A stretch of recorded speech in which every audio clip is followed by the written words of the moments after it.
Sir ఆయన ముందుకు వెళ్ళము సార్ సార్ ఆయన ముందుకు వెళ్ళము ఆయన పైకి పోయేదే ఉండదు కొంచెం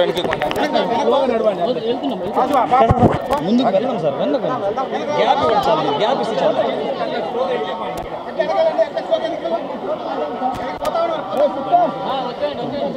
ముందుకైనా బాగుంది సార్ టైం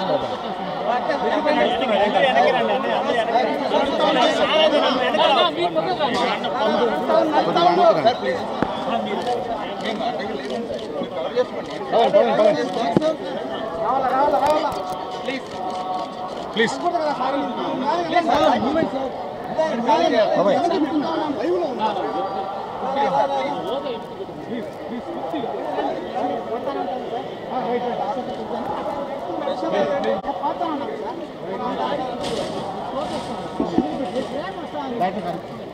పదండి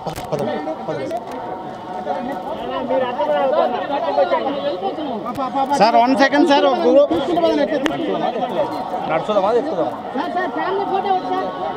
సార్ టెంపుల్ ఫ్యామిలీ ఫోటో తీసుకుందాం sir temple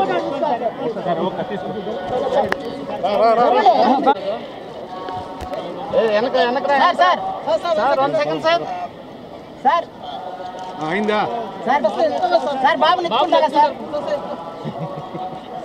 hi smile please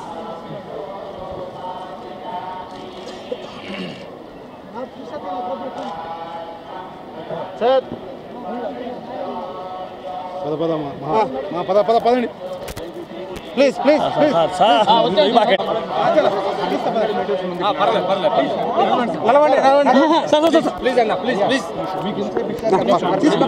మనం పైన పడము సార్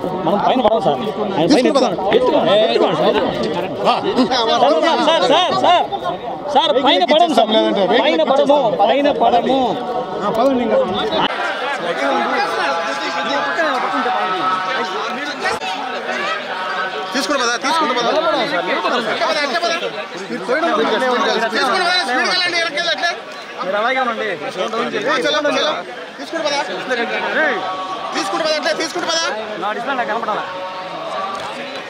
తీసుకుని పదా కొంచెం ఫాస్ట్ పడండి వెనకాల ఫాస్ట్ పదా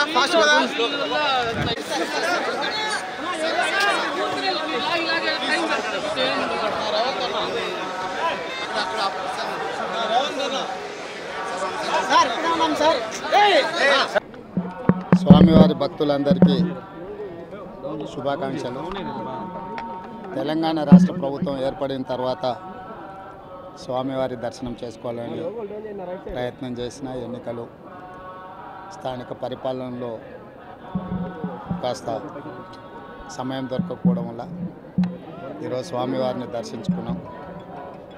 రెండు రాష్ట్రాల సత్సంబంధాలు కొనసాగాలని, రెండు రాష్ట్రాల అభివృద్ధి పదం వైపు నడవాలని, ఆంధ్రప్రదేశ్లో ఏర్పడబోయే ప్రభుత్వము ఆ రాష్ట్ర ముఖ్యమంత్రితో తెలంగాణ ముఖ్యమంత్రిగా సత్సంబంధాలతో సమస్యలను అన్నిటిని కూడా పరిష్కరించుకొని కలిసికట్టుగా నడిచి రెండు రాష్ట్రాలు అభివృద్ధి పదం వైపు నడిపించే విధంగా ఒకరికి ఒకరు సహకరించుకొని ముందుకు వెళ్ళాలని ఆకాంక్షించను.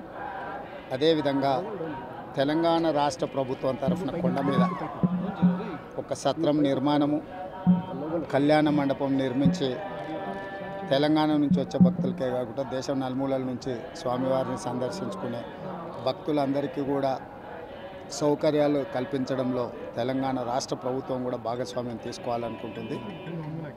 ఈ ఫలితాల ప్రక్రియ ముగిసిన తర్వాత తప్పకుండా తెలంగాణ రాష్ట్ర ప్రభుత్వం తరఫున సత్ర నిర్మాణానికి అవకాశం ఉంటే కళ్యాణ మండపం నిర్మించి స్వామివారి సేవ కొనసాగించాలని రాష్ట్ర ప్రభుత్వం భావిస్తుంది. తప్పకుండా తొందరలోనే ఆంధ్రప్రదేశ్ ముఖ్యమంత్రిని కలిసి విజ్ఞప్తి చేసి ఇక్కడ స్వామివారి సేవలో తెలంగాణ రాష్ట్ర ప్రభుత్వం కూడా భాగస్వామ్యం తీసుకోవాలని కోరుకుంటున్నాం. కొండ మీద రాజకీయాలు మాట్లాడకూడదు. తప్పకుండా మంచి వాతావరణం ఉంది, వాతావరణం కూడా అనుకూలించింది. గత సంవత్సరం కరువు వచ్చిన, తాగునీటి సమస్య ఉన్న సమస్యలను అధిగమించి మంచి ఋతుపవనాలు, మంచి కాలం అవుతున్నది. వానలు పడాలి, పంటలు పండాలి, రెండు రాష్ట్రాలు సుభిక్షంగా ఉండాలనే మా ఆలోచన.